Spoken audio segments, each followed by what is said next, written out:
Glass of water with dinner actually make you eat more? Well, a new study from Cornell and Penn State found that adults who drink more water during meals also tend to eat more food, even though that they felt fuller afterwards. Researchers stress that the study only found a link, not a cause and effect relationship. But they also say the findings call into question the long-standing advice that drinking water with meals helps people eat less. Well, summer is peak tick season, and the number of bites needing medical attention is up this year. CDC data shows a 13% increase in emergency department visits just for tick bites compared to last year. And in 2023, about 89,000 cases of Lyme disease were reported to the CDC, but they estimate that nearly 500,000 people were diagnosed and treated. The Department of Health and Human Services hopes to reduce Lyme disease cases by about 25% by the year 2035, but ticks are becoming more abundant in parts of the country for several reasons. It's a combination of climate change, you have warmer weather, land use patterns are also changing where we're moving out into the exurbs, so you have more contact with the woods, with deer in your neighborhoods.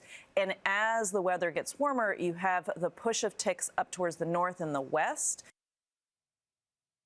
Well, drug maker Pfizer says it will submit its experimental vaccine for FDA approval later this year with hopes that it becomes available by sometime next year.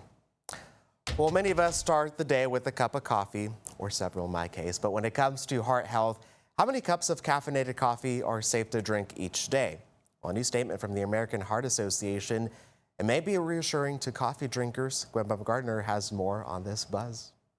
Sophia Red and Nikki Rudolph love their iced coffee. I'm probably sitting at like 2 cups a day. I'll do one caffeinated and then usually a decaf in mid-afternoon. A new scientific statement from the American Heart Association looks at the latest research to date on caffeine and cardiovascular disease. Consuming up to 400 milligrams of caffeine or up to 5 8-ounce cups of caffeinated coffee per day is safe and appears to be linked to a lower risk of cardiovascular disease for some people. The available evidence suggests that caffeine may actually have protective effects, especially when it comes to the risk of future heart attack and the risk of diabetes. Dr. Gregory Marcus chaired the group that wrote the statement, which is largely based on observational research. He cautions higher doses of caffeine found in energy drinks and other products may cause harm. There are many reports in young, otherwise healthy people consuming energy drinks and developing this very fast and potentially dangerous heart rhythm disturbance. So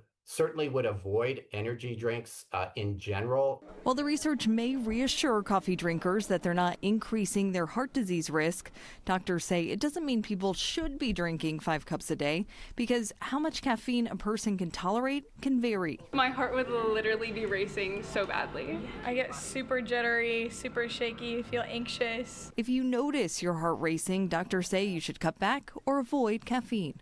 Gwen Baumgartner, CBS News.